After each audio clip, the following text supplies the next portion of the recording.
Okay, everybody, welcome to part 4 of the How to Run series. Now we're going to be talking about something that often goes completely ignored or overlooked by the running community or a lot of runners is cross training. And when I say cross training, I don't mean cycling, I mean weightlifting. The muscles need to lift weights. That's what muscles want. That's how muscles get stronger. Yes, running makes your legs stronger in some ways, but to get individual muscles stronger, to make joints more resilient, you need to do strength training. And strength training happens in a gym, it happens at home with weights, it happens by doing repetitions of things like calf raises and other things I'm going to get into. But as you get into your running journey, don't ignore the cross training piece. You can fit it into the day. I promise you, I'll make it really simple for you. I'm going to show you a handful of exercises that are going to address a lot of the common problems that I see in runners that I work with.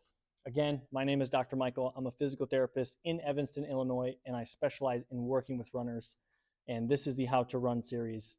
We're going to get into some of the key cross-training exercises that I think all runners should be doing to some capacity to prevent injury. With all of these different exercises, there are ways to make it harder. There's ways to make it easier. I'm just going to show you a handful of variations of each, and you'll have to figure out which one is going to be best for you. We're going to talk about the calves. We're going to talk about the hamstrings, the quads, the core, and the lateral glutes, the gluteus medius, okay? First, we're going to start with the calves. All you need to do is a calf raise. In the most basic sense of it, this is all that is required, doing a calf raise. You can do double leg calf raises. You can do single leg calf raises. You can do it on a flat surface. You can do it with your feet over the edge of a step like I'm about to do here. Don't worry about this bar. It just helps me stay in line. So I can do double leg calf raises where I let my heels drop, giving me a nice stretch of the calves. I'm going up and down with two legs, or I can go onto one leg and go up and down like that, okay? I can do it without weight, I can do it with weight, but the benefit is in the doing. And if you want to start somewhere, just start doing calf raises.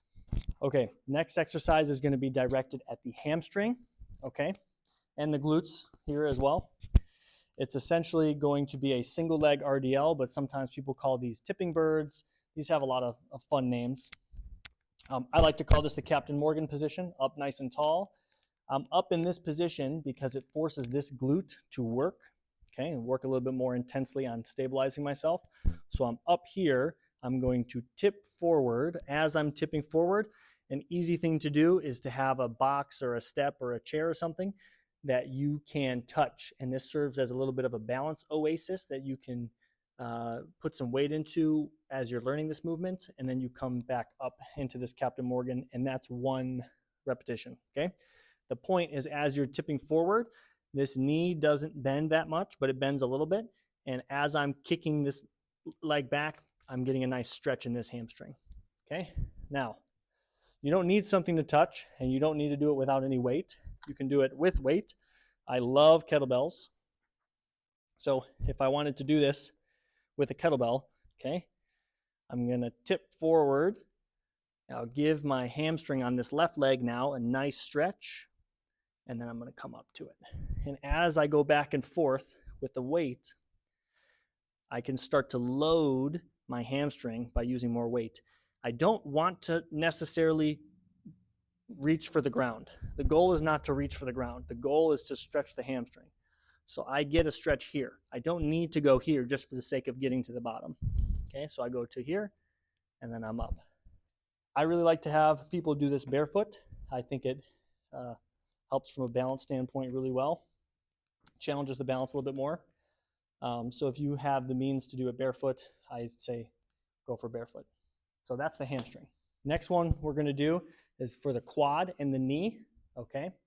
It's going to be a step back lunge. So if I'm here, I'm going to step backwards and into a lunge, okay? And then come back up. A couple key points. I want to keep my weight shifted forward onto this front leg. A lot of times when people do the step back lunges, yes, they're stepping back, but then they get carried away with that and they really shift their weight backwards. You don't want the weight shifted mainly on this leg, you want it on that one. So I'm going to shift here, here, here, here, here, and now I got more weight, majority of the weight on this front leg. So as I go into these step back lunges, I'm keeping weight shifted forwards, not backwards. Weight stays shifted forwards. It is okay for knee to go over toe. If you have problems with your knees, this one might be one to be extra mindful of. Maybe get some professional help if you're having trouble with that. Something that's going to help with the balance is if you're going backwards, don't do it on a tightrope. Bring this back leg out a little bit so you have a little bit more stability. You're almost going diagonally. Just like all the other exercises, you can hold weights to add load to that pattern. So the next one is going to be for the core and for the lateral glutes. I'm going to get into a side plank here on my knee. Okay, so I'm on my knee here. This hip is working. This glute is working to keep my hips off the ground. And then I'm going to add in a leg raise here, which is going to work this hip as well. So I really like this variation because it works both hips at the same time, both glutes at the same time. And obviously we're in a side plank, so it challenges the abdominals as well. This is an advanced movement for sure. If this is too hard, you can bend this top knee. Okay, if you don't even want to do the side plank component, you can do this entirely on your side and you're going to work this top leg.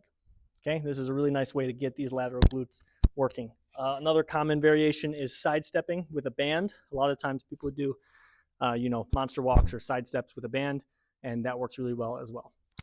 Okay, so those are a handful of exercises that you can do to help prevent injury as you get into your running journey.